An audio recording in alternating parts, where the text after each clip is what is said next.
हाँ तनु, अब बताइए।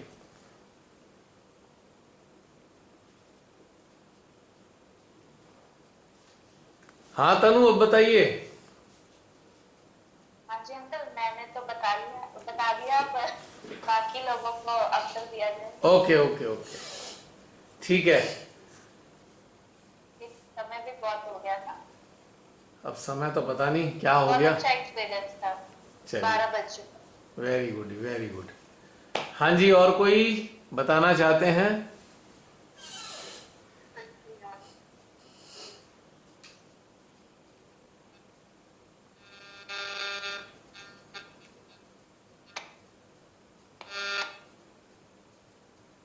हाँ बहन, बोलिए अर्चना बहन।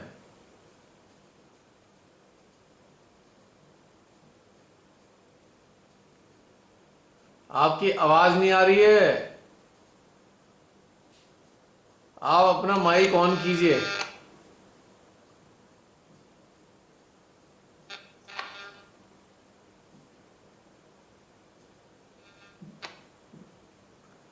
बहन, अगर मेरी आवाज आप तक पहुंच रही है तो माइक ऑन कर लीजिए। आपकी आवाज नहीं आ रही हमारे को कुछ। कैमरा ऑफ कर दिया है, माइक कुछ खराब है तो पास से बोलना है। ठीक है। अब आई आवाज भैया? हाँ आ रही है। आपका माइक भैया आप माइक 2-3 अनुभव। जी जी भैया। जी बताइए, आपका माइक ऑफ हो गया था, बोलिए बोलिए। हम कह रहे हैं 2-3 अनुभव अलग से हुए। जी। एक तो जब पहले जब आपने कहा था कि अनुभव करना कि रूम छिद्रों पर, हाँ हाँ। तो जब फेस पैक लेकर के गए तो बहुत ठंडा लग रहा था, जैसे लग रहा था जैसे फ्रिज का दरवाजा खोलते हैं तो जो ठंडक महसूस होती है वैसा चेहरे पे लग रहा था। जी। दूसरा, जब इनोसेंट लोगों पर चित्र डाला हाँ जी। तो भैया जो हेडएक में और विशुद्धि में हो रहा था उसके साथ साथ मेरी बाई कोहनी पे, बाएं हाथ पे इतनी तेज से झंझनाट, करंट जैसा लगता है ना, बिल्कुल जैसे लगा कि करंट लग रहा है। और फिर उसके बाद जब कल्कि का आह्वान किया, श्री कल्कि का, तो पहले तो जो एनर्जी का फ्लो था वो गर्म था और फिर ठंडा हो गया। जी। तीसरा, जब हम लोगों ने प्रार्थना करी श्री माता जी से कि जो राक्षस रूपी ये मानव है उनके लिए उनका जी। संहार करें, तो मेरे बाएं अंगूठे, दाएं अंगूठे पे जो बीच की इंडेक्स फिंगर और थंब के बीच की खाल होती है ना, हाँ जी। वहां पर एक झंझनाहट और चुभन हो। ओके।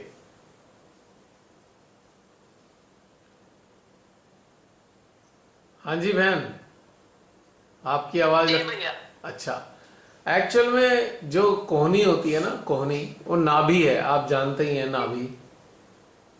जी तो जहाँ पे भी चित्त गया होगा वहाँ से रिफ्लेक्सेस आए नाभि के, नेगेटिव या पॉजिटिव जो भी हैं, उसके कारण आपको ये अनुभव हुआ है। तो भैया जैसे करंट नहीं लगता है, हाँ हाँ, मैं बिल्कुल समझता हूँ। इतना तेज झटका कि बिल्कुल ध्यान सारा वहीं केंद्रित हो गया जाकर। तो हमेशा होना भी ये चाहिए कि जहाँ पर भी हमारे को इंडिकेशन आते हैं ना कोई से भी, तो हमें अपने ध्यान को वहीं केंद्रित कर देना चाहिए।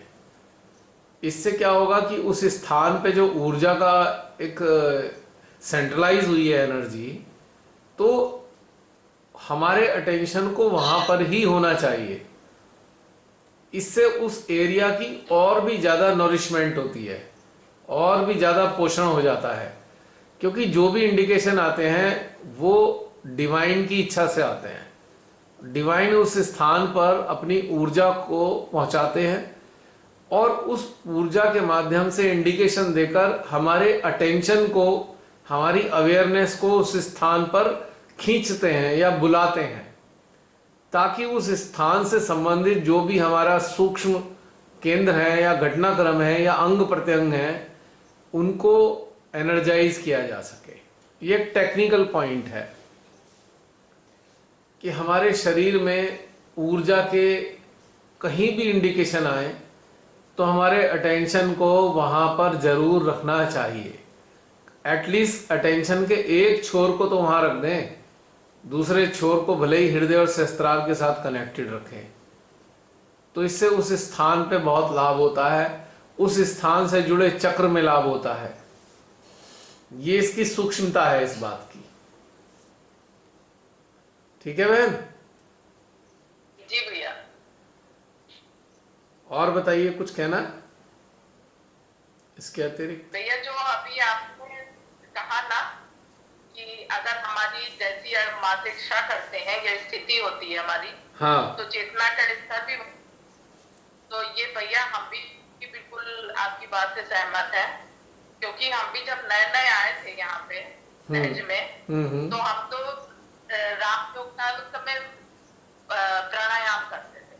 अच्छा। और तब अनाउंसमेंट हो रहा था कि पार्क में कुंडलिनी जागरण का प्रोग्राम है। और मेरा भाई उस समय पिक्चर देखने जा रहा था। अच्छा। तो मेरा मन लगा हुआ था पिक्चर देखने में।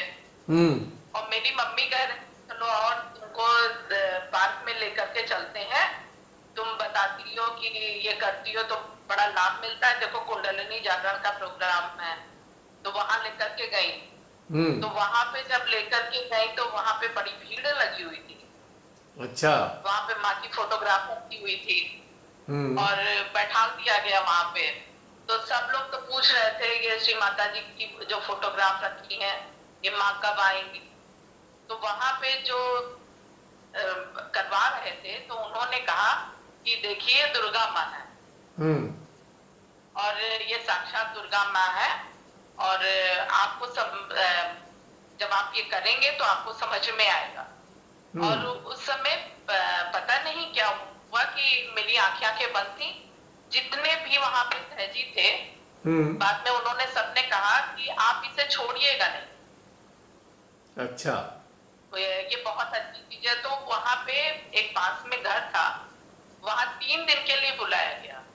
तो हम तो वहां पे इसलिए गए थे, हमें तो कुछ नहीं समझ में आया कि कौन माँ है क्या है। तो बाहर निकले भी मम्मी से कहा ये तो कह रहा है दुर्गा माँ है, हमें तो सिर्फ फोटो के अलावा कुछ नहीं समझ में आ रहा है। 3 दिन उस घर में गए, वहां पे बताया गया। तो मेरे अंदर बड़ी जिज्ञासाएं भरी थी। हम एक के बाद एक प्रश्न करते जा रहे थे। तो उसके बाद जब कुछ लोग थे तो हमने क्वेश्चन किया कि ये रहती कहाँ है। तो उसमें से सहजी बुरा मान गए, बोले कि आप इस तरीके का क्वेश्चन क्यों कर रहे हैं। तो हमने कहा अगर आप कहना है शारीरिक रूप में है तो ये रहती कहाँ पे है। तो बोले पूना में रहती है। फिर उसके बाद क्या कहते हैं, हमने एक ऐसा क्वेश्चन किया तो जो बोल रहे थे सर जी वो मेरे ऊपर इतनी तेज से गुस्सा हुए कि हमने उनसे ये पूछा था कि हमें पता नहीं क्यों माँ को तो हमने देखा नहीं था, 3 दिन हुए इस सहज में आए, कुछ नहीं जानते थे, 2005 की बात है। तो हमें लगा जैसे पूरे बदन में माँ के झुर्रियां भरी हुई। तो उनसे जब ये क्वेश्चन किया तो वो हमारे ऊपर इतनी तेज गुस्सा हुए, बोले कि आप लोग पता नहीं कहाँ से क्वेश्चन करते हैं, माँ तो चिर यौवना है। घर गए और उस 3 दिन हमने क्या किया था, जो हमको फोटोग्राफ दी गई थी तो सब लोग कहते थे कि बड़े इधर उधर लोगों के उसमें आ जाती हैं, तो हमने फोटोग्राफ को अलमारी में बंद करके रखा था। उसे निकालते थे फोटोग्राफ को और जैसे जैसे बताया जाता था वैसे वैसे करके बंद कर देते थे माँ को। उस दिन हमने फोटोग्राफ दी और प्रणाम किया माँ को। और माँ से हम एकदम से रोने लगे। हमने कहा माँ हमने ये क्या कह दिया। और उस समय तक की मेरा सब जगह ठंडक आ रही थी और सर के ऊपर के भाग में बड़ी गर्माहट। सहसा मान ही नहीं रहा था कि ये आदि शक्ति है। मुझे लग रहा था ये इंसान के रूप में है तो ये आदि शक्ति कहाँ से हो जाएगी। तो उस दिन एकदम से जैसे मन से आवाज आई कि आज से मैं तुम्हारे साथ हूँ और तुम मेरे ऊपर सब कुछ छोड़ दो। और उसी समय से मेरे सर पे ठंडा आने लगा। और फिर धीरे धीरे ऐसा हुआ कि हम और मम्मी ने जाना शुरू किया था, और सेंटर बहुत दूर था घर से, तो पैसे भी अच्छे खासे लगते थे। और जब नए नए आए तो वो 100 रुपए देना वो भी अजीब लगता था कि एक तो पूजा में जाओ, ऊपर से 100 रुपए दो। तो ये होता था कि घर में ही पूजा कर लो। तो पहले ही ये समझिए कि कुछ दिन बाद से ही हम जाके माँ के अल्टर के सामने बैठते थे और अपने तरीके से, मतलब क्या कि जैसे सेंटर की सीढ़ियां चढ़ी और प्रणाम किया, इस तरीके से करके और माँ के आगे बैठ जाते थे जैसे कल्पना के तौर पर। और फिर उसके बाद लगता था कि हम जुड़ गए। कुछ पूजाएं हमने शुरू में ऐसे ही करी कि लगता था कि सब कुछ बिल्कुल ठंडा ठंडा आ रहा है। वो फिर आपसे जुड़े तो पता चला कि ये चित्त से माँ स्वयं करवा रही है। तो शायद मेरी उस समय स्थिति ऐसी नहीं थी तो शुरुआत कर दी, या कुछ भी, जो भी माध्यम जैसा भी माँ ने बनाया। और फिर उसके बाद जब मेरा बेटा हुआ तो ससुराल गए, तो ससुराल में भी कोई नहीं था, सहजी अकेले हम थे। तो वहां पे आल्टर भी नहीं रखा कुछ भी, और ये पूरी रात दिन तक जगता था। और भैया ऐसा हुआ कि आल्टर भी नहीं रख, मतलब जा भी नहीं पाते थे माँ के पास, और लेट करके ध्यान होता था। मतलब जिस समय भी उससे छुट्टी मिलती थी उस समय ध्यान होता था। तो ये सच में है कि आप जिस तरीके से माँ से मांगते हो ना, तो जरूरी नहीं है कि हम बैठ करके उस स्थिति को पाए। आप किसी भी स्थिति में अगर अपने सहस्त्र और हृदय में माँ को ध्याते हैं तो माँ आपको मिलती है। बिल्कुल बिल्कुल, क्योंकि ये जो माँ की ऊर्जा है वो पोस्चर के ऊपर डिपेंड नहीं करती, आपकी चेतना और चित्त पे निर्भर करती है कि आपको किस स्थिति में क्या चाहिए और कितनी इंटेंसिटी है, कितनी तीव्रता है इसके अंदर। बहुत अच्छा बहन आपने बताया है, ये बहुत अच्छा लगा। और आपके ज़रिए अनेकों लोग जब इस बात को जानेंगे तो उनको भी बहुत अच्छा लगेगा, और इन चीज़ों से बहुत सारे प्रश्नों का हल हो जाता है, बहुत सारे सहजियों का। कॉमन क्वेश्चंस होते हैं, कॉमन प्रॉब्लम्स होती हैं, कॉमन क्यूरियोसिटीज़ होती हैं, जिज्ञासाएं होती हैं। तो आप सब जब लोग शेयर करते हैं तो ये जिज्ञासाएं शांत होने लगती हैं। बहुत अच्छा बताया बहन। और कोई अन्य शेयर करना चाहते हैं?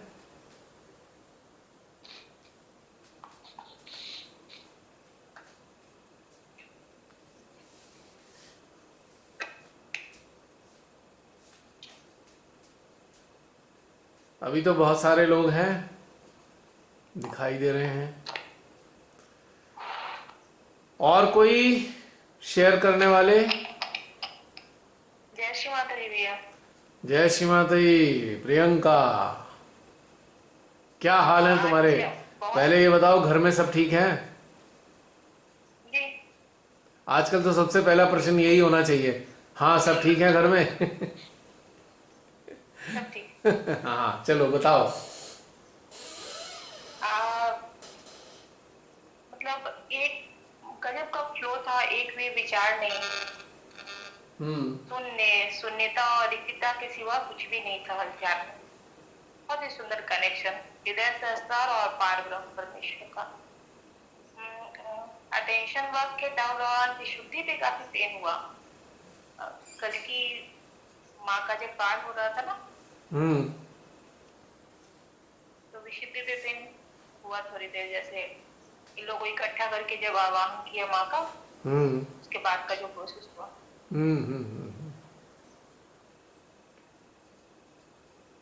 एक्चुअली कैसे होगा भैया? हार्ट क्या? हाँ हाँ आप बोलिए। नहीं, तुमने क्या बोला? तुम क्या पूछ रहे थे? हाँ इसीलिए पूछ रही थी कि वो विशुद्धि पे इतना पेन कैसे हुआ? उन लोग राक्षस तो साथियों का नाम लेकर ऐसे इकट्ठा किया। एक्चुअली ऐसा होता है कि मनुष्य राक्षसी प्रवृत्तियों वाला कितना ही बन जाए, पर जब वो गलत काम करता है ना, परमात्मा प्रकृति के खिलाफ कोई काम करता है, मानवता के खिलाफ करता है, तो कहीं ना कहीं उनके अंदर गिल्ट आ जाता है। और इस गिल्ट को छुपाने के लिए, इस गिल्ट को ढकने के लिए अहंकार का प्रयोग करता है। अहंकार के जरिए अपने गिल्ट को भी ढकता रहता है। यानी कि एक समझिए, जैसे हम आईने के सामने खड़े हैं और आईना हमारे चेहरे पे लगे दाग धब्बों को दिखा रहा है, तो हम क्या करेंगे? या तो आईने के सामने से हट जाएंगे, बंद कसं करायचं या अपने चेहरे पर हम कोई ऐसी चीज लगा लेंगे जिससे दाग धब्बे दिखाई ना दे। तो जब गिल्ट बढ़ जाता है हमारे अंदर, तो उसको ढका जाता है अहंकार से। इस कारण से आपके अंदर उन सबका गिल्ट भी आया जिन लोगों ने ऐसा किया, गलत काम किया। दूसरा,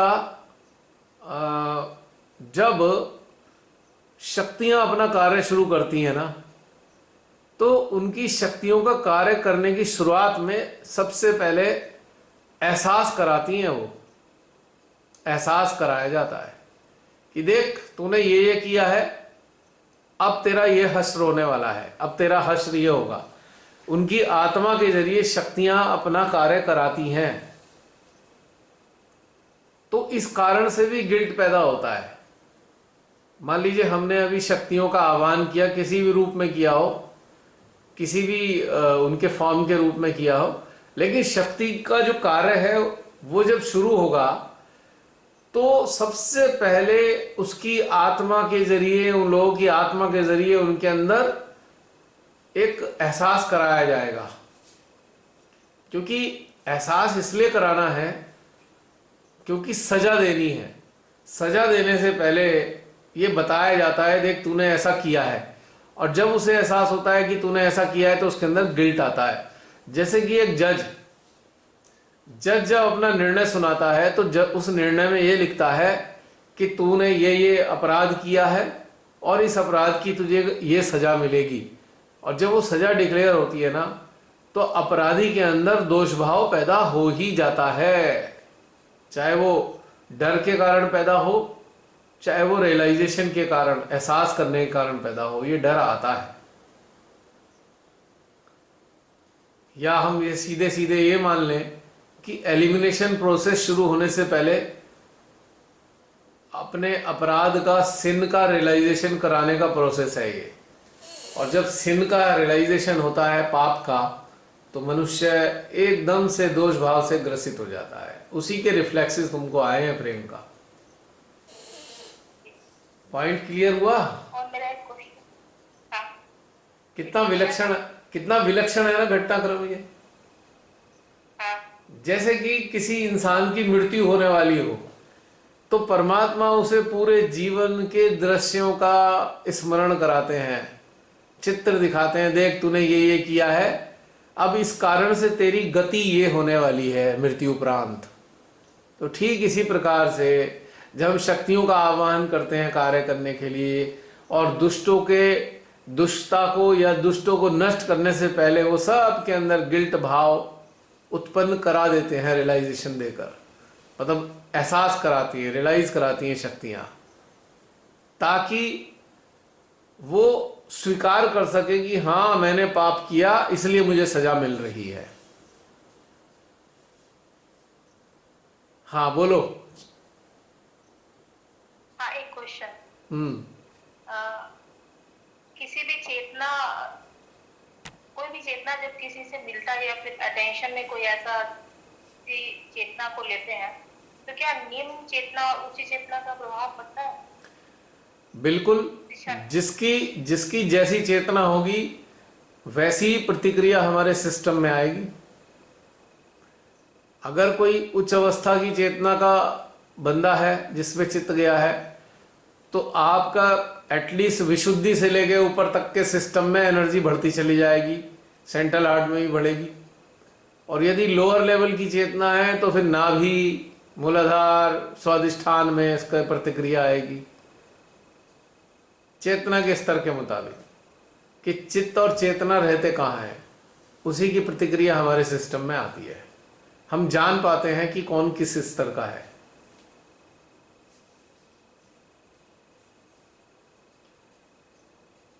और क्वेश्चन।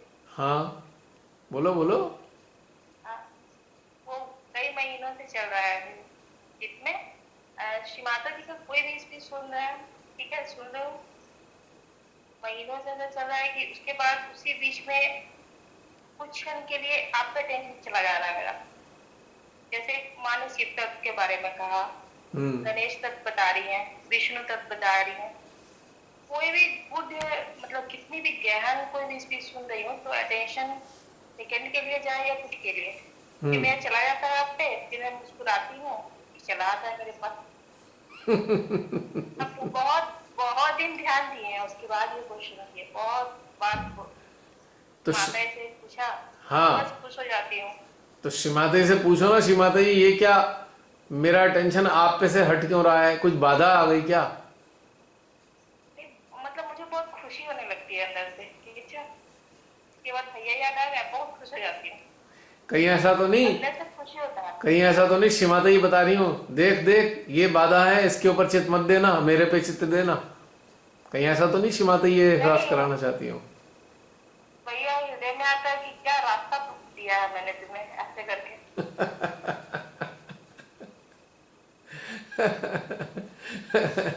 देखो मुझे तो बहुत अच्छा लग रहा है, तुम्हारी बातें सुन के मुझे तो बहुत आनंद आ रहा है। क्यों आनंद आ रहा है? मुझे लग रहा है अरे श्री माता जी, जब तुम श्री माता जी के साथ कनेक्ट होती हो तो श्री माता जी अपना प्रेम मुझे भी पहुंचा देती हैं तुम्हारे माध्यम से। I am so overwhelmed, gratitude feel कर रहा हूं मैं श्री माता जी के प्रति कि माँ कितना प्रेम देती हैं, कि तुम्हें तो दे ही रही हैं, तुम्हारे साथ साथ मुझे भी पहुंचवा देती हैं। तुम्हारा टेंशन मेरे पे जाता है तो माँ का प्रेम जो है तुम्हारे जरिए मेरे तक मिल जाता है।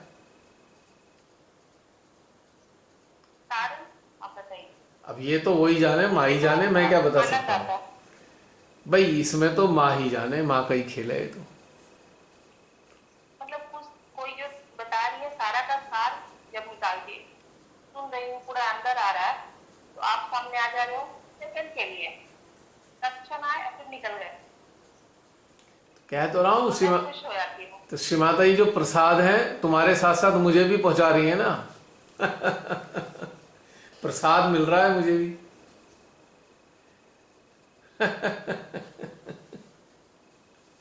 या फिर मेरे हृदय में आया कि जितने भी ये सब तत्व बता रही हैं वो सब मैंने, मेरे चेतना ने आपको देखा है, ऐसा वाला आया कि मेरी चेतना ने या मेरी आत्मा ने ऐसा सामने से आपको ये रिफ्लेक्ट करता, ये वाला चीज हो सकता है। अब ये मैं कुछ नहीं कह सकता इस विषय में।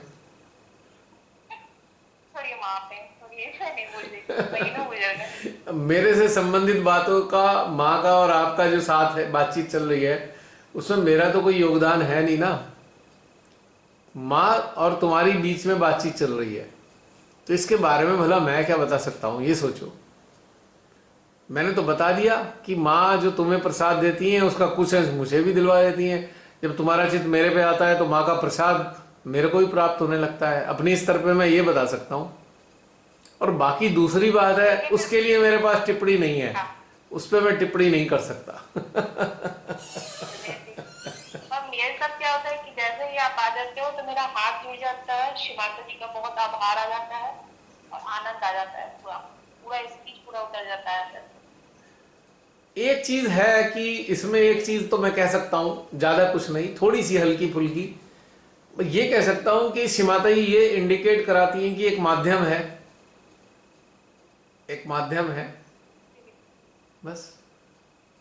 इस बारे में इससे ज्यादा मैं कुछ कहना उचित नहीं समझूंगा। हाँ, मुझे भी ये सेम टू सेम फील हुआ है, मेरे हृदय में ये बात आई है, मान लिया। देखो ऐसा होता है ना कि कई बार मान लीजिए अब ये प्लेटफॉर्म है, ये प्लेटफॉर्म श्री माता जी ने तैयार किया और कई लोग साथ में जुड़े हैं तब ये प्लेटफॉर्म तैयार हुआ है। आप सब लोग यदि जुड़े ही ना होते तो ये प्लेटफॉर्म भी ना होता। पॉइंट की बात ये है, नंबर 2। और इस प्लेटफॉर्म को संचालन करने के लिए जसलीन को बिठा ही रखा है, होस्ट बनाया है इस सारे प्लेटफॉर्म का चलाने के लिए, क्योंकि मुझे तो ये सब आता नहीं, प्रबंधन व्यवस्था मुझे तो आती नहीं है ये। और मेरा जो रोल है वो एक प्रकार से एक हॉलो पाइप वाला है, जो खोखला पाइप होता है ना, तो जो श्री माता जी देती हैं इस पाइप के जरिए आप सब तक पहुंच जाता है। तो उन्होंने यही तुम्हें बताना चाहा होगा, भाई देखो एक पाइप भी है मेरा, जो मेरी मेरी मेरी सारी बातें आप तक पहुंचाएगा मानवीय स्तर पे। तो एक पाइप के रूप में मैं मान सकता हूँ, yes I am a hollow pipe of mother, of Shri माता जी। वो तो है। इसमें मुझे कोई शंका नहीं है। मैं श्री माता जी का यंत्र हूं, इसमें भी मुझे कोई शंका नहीं है। श्री माता जी का बच्चा हूं, इसमें भी कोई शंका नहीं है। कोई शंका नहीं है। ये इन तीन चीजों में मुझे कोई शंका नहीं है, 100% श्योर हूं। और बाकी आप हमारे सबकी अपनी फीलिंग्स होती हैं, उनका मैं सम्मान हमेशा करूंगा, मैं उनको काट नहीं सकता, क्योंकि फीलिंग्स तो फीलिंग्स हैं। जो जिस फीलिंग के साथ भी जुड़ता है वो सम्माननीय है। उस फीलिंग का तो मेरे लिए हृदय में हमेशा सम्मान ही रहता है, ऑलवेज। तो एक पाइप को बताया है, एक पाइप है मेरा, बस। अच्छी है। है प्रियंका? जी। ठीक है ना? और बताओ। हाँ, जय श्री माता। जय श्री माता जी। बस यही। अन्य कोई?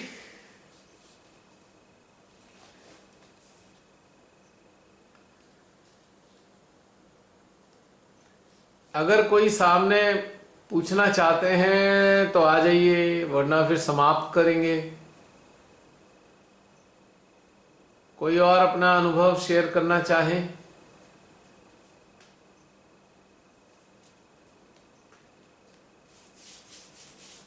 अभी तो प्रियंका बहुत सारे लोग हैं।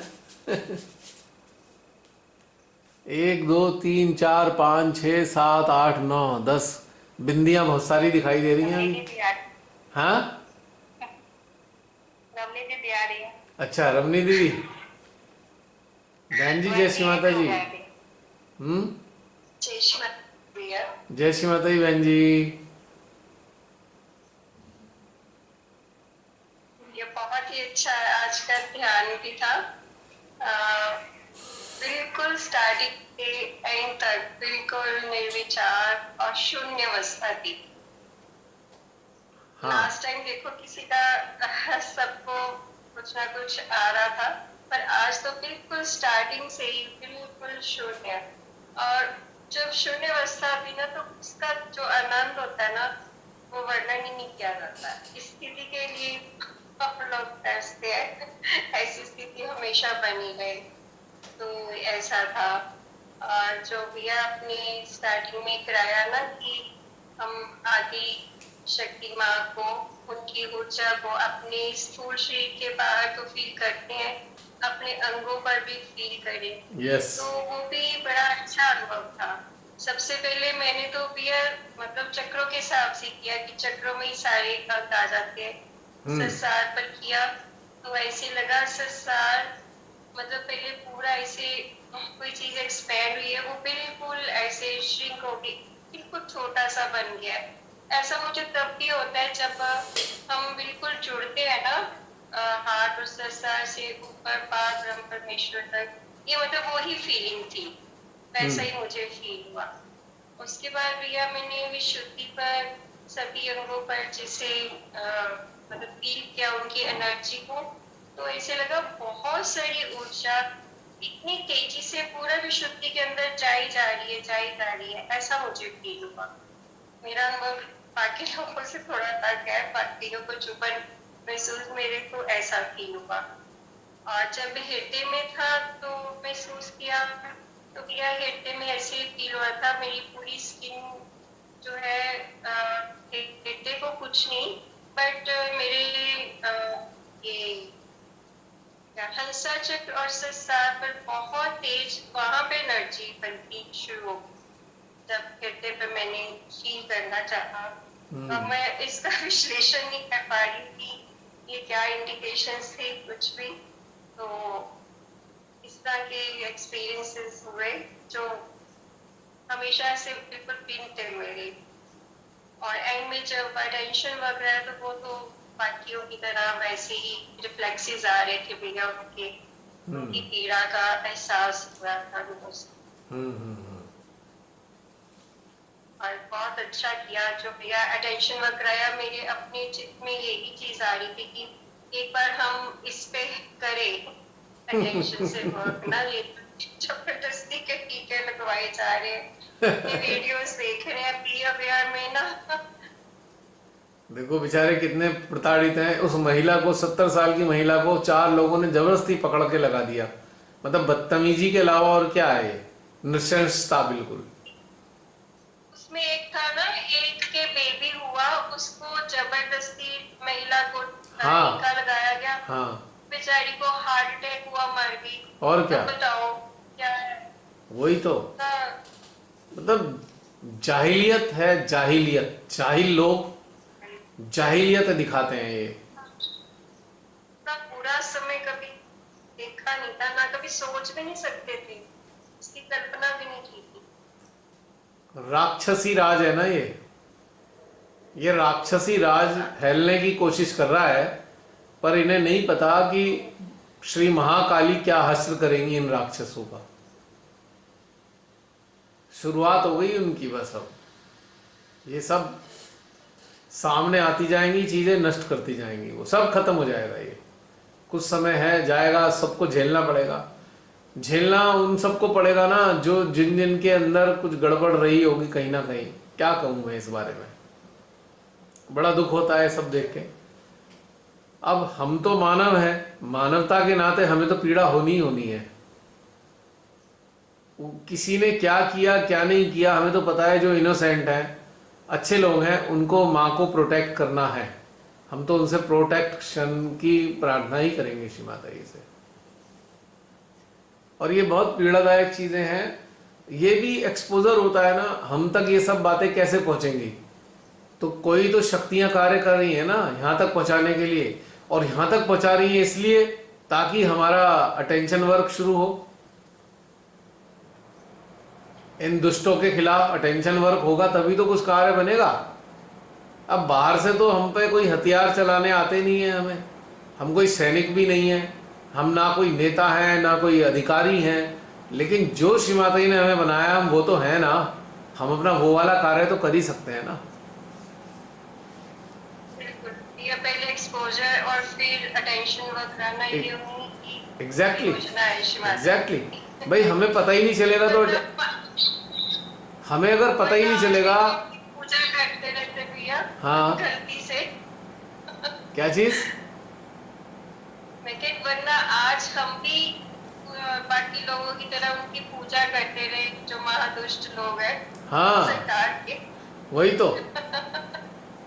वही तो गड़बड़ है। तो जो एक्सपोजर होता है, तो एक्सपोजर का मतलब है हमारे टारगेट अटेंशन वर्क के एक्सपोजर इस कारण से होते हैं। जब पता लगेगा तभी तो कुछ कार्य करेंगे, और तभी हम शक्तियों से प्रार्थना करेंगे, तभी हम अपने अटेंशन से एनर्जी पहुंचाएंगे वहां पे। और होता तो है वर्क, परिणाम तो सामने आते हैं। अब इनका प्रोग्राम तो 2 साल के बच्चे को भी लगाने का था, नहीं लगा पाए, फेल कर दिया शक्ति ने, बहुत सारी चीजें खराब कर दी। उसे पूना वाला को भगा दिया यहाँ से। पूना वाला यहाँ बैठा रहता तो और आफत आती, बहुत सारी यहाँ पे वायल मिल जाते। अब वायल ही अवेलेबल नहीं है, तो इनका प्रोग्राम थोड़ा सा गड़बड़ करा रखा है परमेश्वरी ने। तो उनके कार्य तो हो चुके शुरू, बहुत कुछ हो रहा है। टूट फूट हो गई जगह जगह, बदनामी हो रही है, लोग गालियां देना शुरू कर दिए हैं, बहुत कुछ हो रहा है, शक्तियां कार्य कर रही हैं। एक दिन जब यह आएगा, इन सबको मिटा देंगी शक्तियां, इन सबको मिटा देंगी, इन महादुष्टों को जिन्होंने ये षड्यंत्र रचा है मानवता के खिलाफ, सबको मिटाएंगी, कोई नहीं छूटेगा। हम एक साल में बहुत डिफरेंस देख रहे हैं। पिछले साल तो बड़ी वाहवाही हो रही थी, और अब आप देख लीजिए, साल से सब कुछ सीन उलट है। सारा उल्टा हो रहा है ना सीन। अब की बार तो थाली थाली नहीं बजाई गई, दीपक नहीं जलाए गए, कुछ नहीं कराए गए। पिछली बार तो वाह वाही हो रही थी, अब तो हाय हाय हो रही है। अब तो पुतले जलाए जा रहे हैं, जूते मारे जा रहे हैं पुतलों के। साहब का पुतला लेकर उसे जूते बजाए जा रहे हैं, सड़कों पे जलाया जा रहा है उसे। रावण दहन शुरू हो गया है।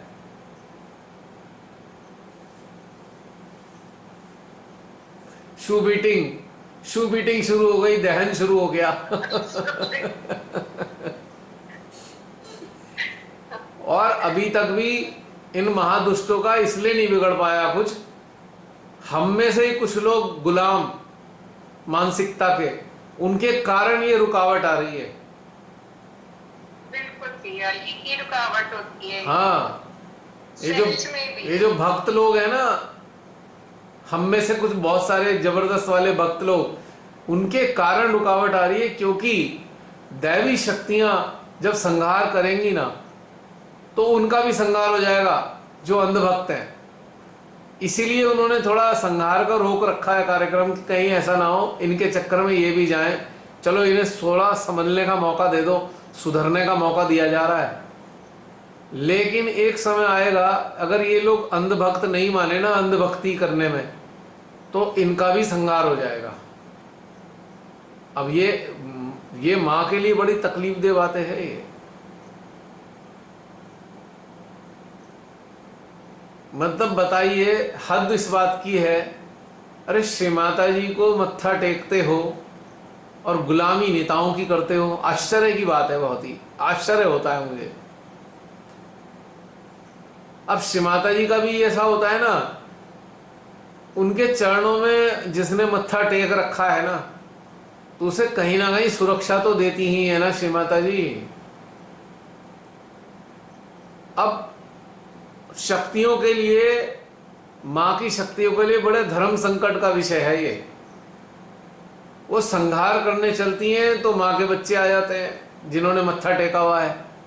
अब उनका जब फरसा चलेगा, महाकाली का फरसा जब चलेगा, तो ये देखने का नहीं है कि कौन क्या है। चलने से पहले यह व्यवस्था चल रही है, देखना पड़ रहा है उनको भी कैसे कैसे व्यवस्था करें। तो शायद ये व्यवस्था करी होगी उन्होंने, भाई चलो इन अंधभक्तों को, जो माँ के फॉलोवर अंधभक्त हैं, इन्हें थोड़ा मौका दे दो, वरना फरसा तो चलना ही चलना है महाकाली का, बख्शा नहीं जाएगा कोई भी। जो मानवता के खिलाफ काम कर रहे हैं, उनका सहयोग करने के लिए अगर कोई खड़ा है, तो उसका तो विनाश सुनिश्चित है, सुनिश्चित है विनाश। विनाश इस रूप में नहीं होगा कि गर्दन कट गई, बड़ी भयानक बीमारियां लगेंगी, बीमारियां भयानक लगेंगी, और फरसा ऐसे चलेगा।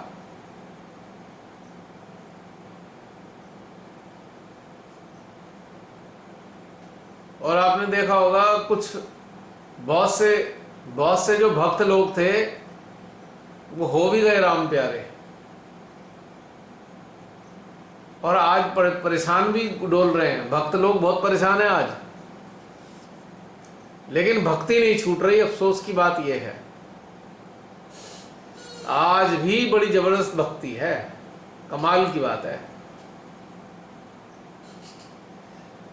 तराजू वाली बात हो रही है बहन, तराजू वाली। तराजू में अगर पलड़ा भारी है ना एक, तो भाई दूसरे वाले हिस्से को बैलेंस करने में थोड़ा सा समय लग जाएगा। जैसे कि अंधभक्त फॉलोवर हैं, जो अंधभक्त सहज फॉलोवर, अब उनका तोला जा रहा है कि ये इनका भक्ति वाला पलड़ा अगर ज्यादा भारी हो जाएगा, और साधना वाला पलड़ा जैसे ही हल्का होगा, खट से कांड हो जाएगा उनका। एक पलड़े में अंधभक्ति है, दूसरे पलड़े में श्री माता जी के आशीर्वाद हैं। जैसे ही आशीर्वादों का परिणाम पूरा हुआ, प्रतिफल, बस अंधभक्ति वाला जैसी पलड़ा भारी हुआ और सफाई अभियान शुरू हो जाएगा। इसलिए अभी सुरक्षा मिल रही है, प्रोटेक्शन है। हमेशा का ही प्रश्न है ना कि उनके अंदर लालच वाली इच्छाएं हैं। हाँ, वो तो पक्की बात है। हाँ, पकड़ो, गलत का हाथ पकड़ो। पता है हालत क्या होगी? गलत का हाथ पकड़े है ना तो जड़ से ही हाथ काट दिया जाएगा, क्योंकि भाई वो शक्तियां छुड़ाने की कोशिश नहीं करेंगी कि हम छुड़ाएं, वो कहेंगी हाथ ही काट दो इसका, लफड़ा ही खत्म। छुड़ाने में कौन टाइम खराब करेगा? अभी एक पॉज पीरियड दिया है, अभी शक्तियों ने ऐसे अंधभक्त सहज फॉलोअर्स को पॉज का टाइम दे रखा है, पॉज, कि भाई हृदय परिवर्तन कर लो, अभी ये समय दे रहे हैं तुमको, वरना बख्शे नहीं जाओगे तुम भी। क्योंकि श्री माता जी का सम्मान करते हुए विध्वंसक शक्तियों ने मौका दे दिया कि चलो थोड़ा सा दे देते हैं मौका। ये बहुत ही खतरनाक चीज है, समझ नहीं पा रहे हैं हमारे जो अंधभक्त फॉलोअर है ना सहजी, नहीं समझ पा रहे। अगर इतनी भक्ति शिमा की होती तो बेड़ा ही पार हो जाता।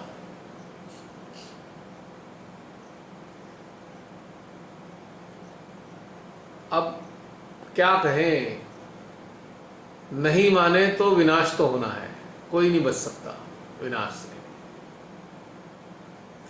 क्योंकि समझ लीजिए श्री माता जी ने बताया ही है, समय है, अब ये समय आया है विनाश का। उन्होंने कहा ना, यदि निर्विकल्प अवस्था को प्राप्त नहीं हुए तो मैं भी आपको बचा नहीं पाऊंगी।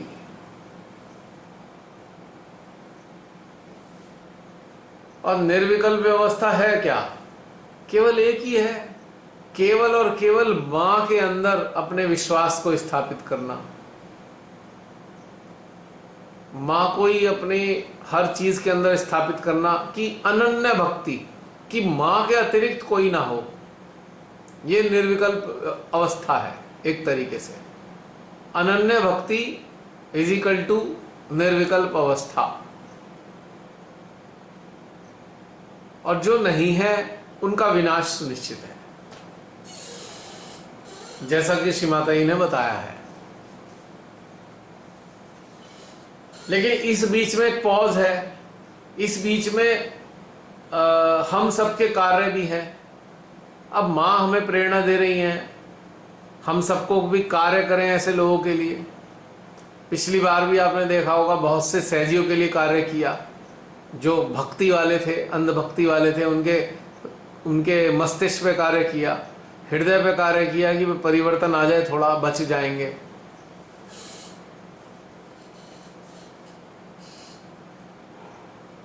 लेकिन आगे के लिए बचना असंभव है, बच ही नहीं सकते आगे।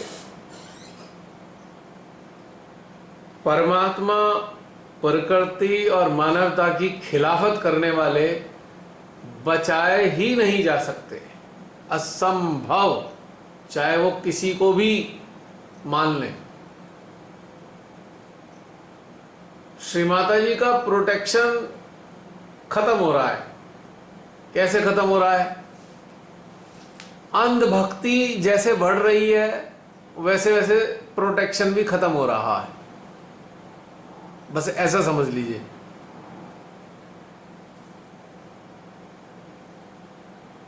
एक पलड़े में अंधभक्ति है, दूसरे में माँ का प्रोटेक्शन है। जैसे जैसे अंधभक्ति का पलड़ा भारी हो रहा है, ये वाला पलड़ा हल्का होता जा रहा है। एक समय आएगा वो बिल्कुल जमीन पे टच करेगा और ये बिल्कुल हवा में टंग जाएगा। उस दिन वो होगा जब ये विनाश का कार्य शुरू हो जाएगा।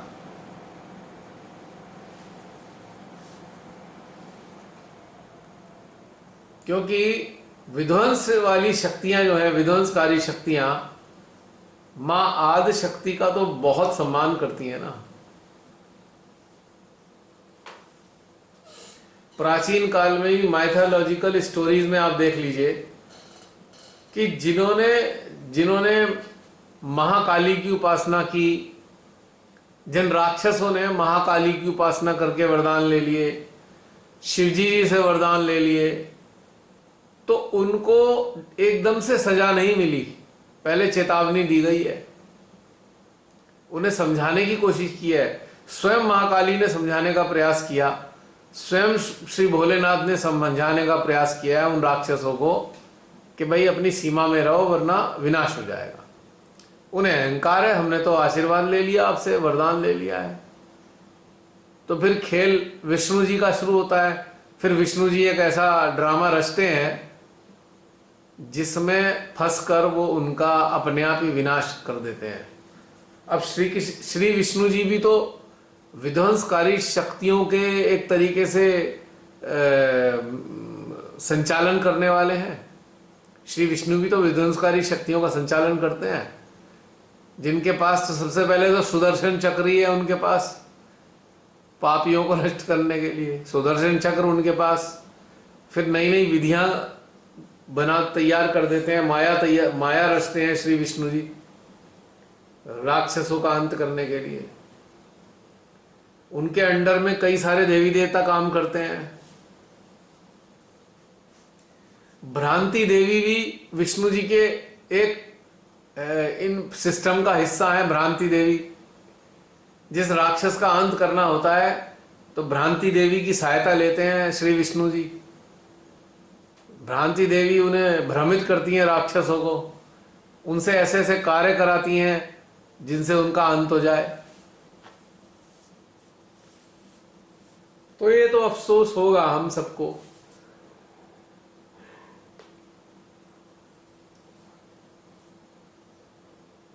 आपको ध्यान होगा 2019 में एक प्रेरणा से श्री माता जी ने लिखवाया था, श्री साधक नाम की अनुभूति लिखवाई थी। उसमें कुछ लाइनें हैं ना कि अपनों का विनाश हम देख रहे होंगे, बड़ी पीड़ा हो रही होगी अपनों का विनाश, और इस काल में अपनों का विनाश हुआ है ना, याद कीजिए।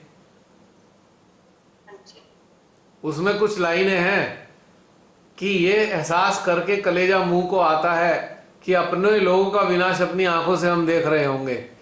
इस काल में यही तो हुआ, अपने लोगों को हमने देखा नष्ट होते हुए।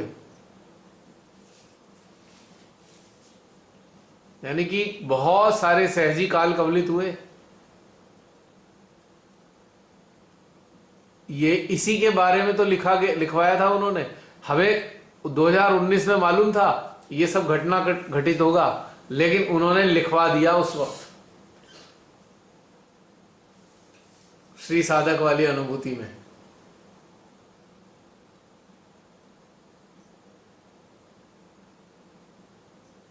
आप पढ़िएगा दोबारा अगर कहीं मिल जाए तो।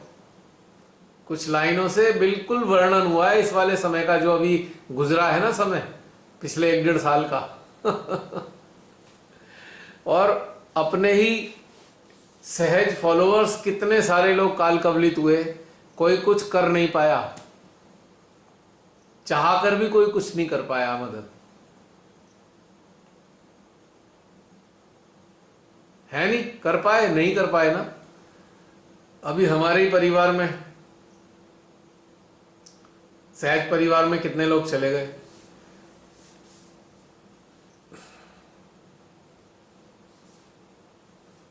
क्योंकि कहीं ना कहीं जाने अनजाने में भी हमने अगर ऐसा गलत काम कर दिए ना जो प्रकृति, परमात्मा और मां के खिलाफ है, मानवता के खिलाफ है, तो उसकी सजा मिलती है बहन।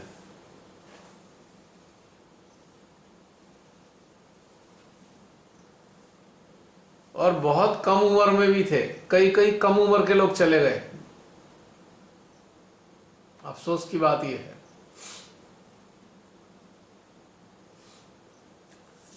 तो बस ये है, दुख लगता है, लेकिन क्या करें अब। निर्विकल्पता को तो प्राप्त करना ही होगा। एक्चुअली समस्या मृत्यु नहीं है।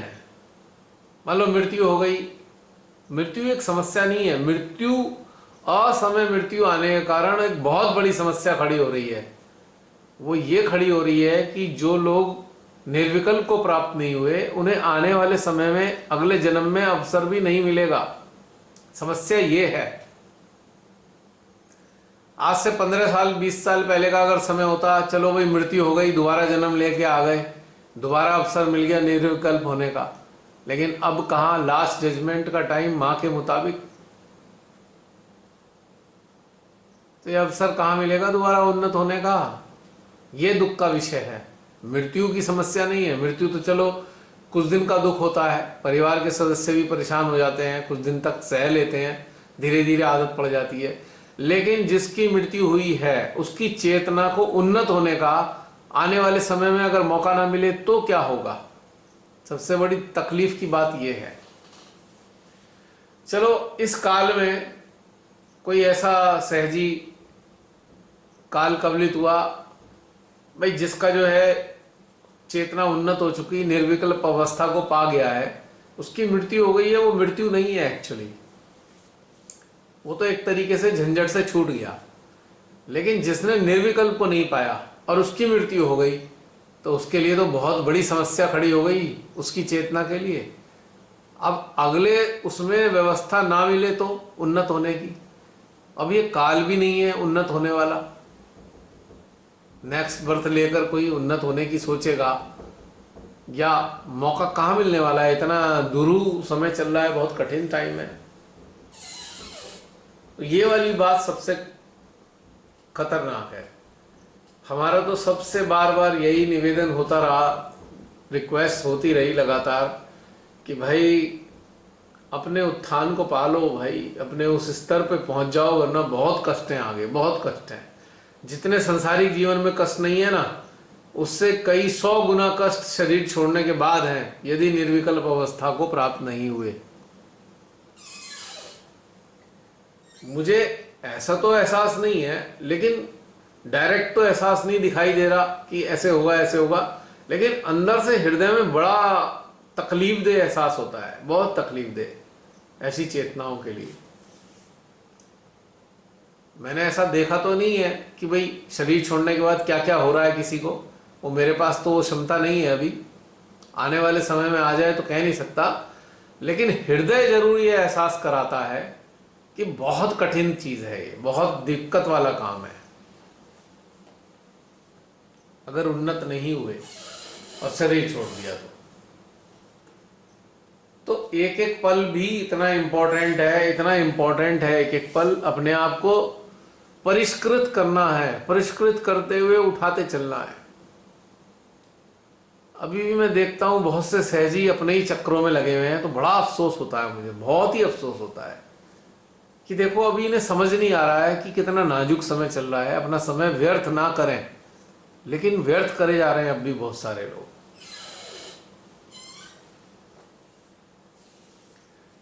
अपने अंदर घुस जाएं बस, किस तरह बाहर ही ना निकले अपने अंदर से, बस तभी कुछ हो सकता है, वरना बहुत कष्ट है, बहुत कष्टकारी समय है।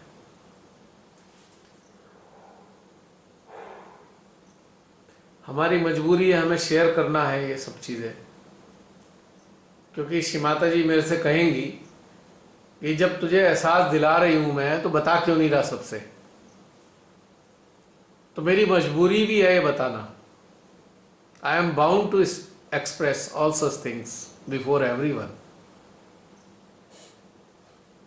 इसका बहुत लाभ हमें हो ही रहा है। लास्ट जो एपिसोड था, सेशन था, उसमें यही था ना कि हमने मन पे भी अब बहुत अभ्यास चला। मतलब कोई क्षण मेरे साथ ऐसा नहीं होता था कि जब मेरे कानों में वही पूछता था कि मन को अमन अवस्था में लाने, तभी हमारे अंदर शिव जी प्रकट होंगे। बस करके लालच रखनी चाहिए कि वाकई हमें इस अवस्था को पाना है, जो हमने सीखा है, जो ध्यान में किया है।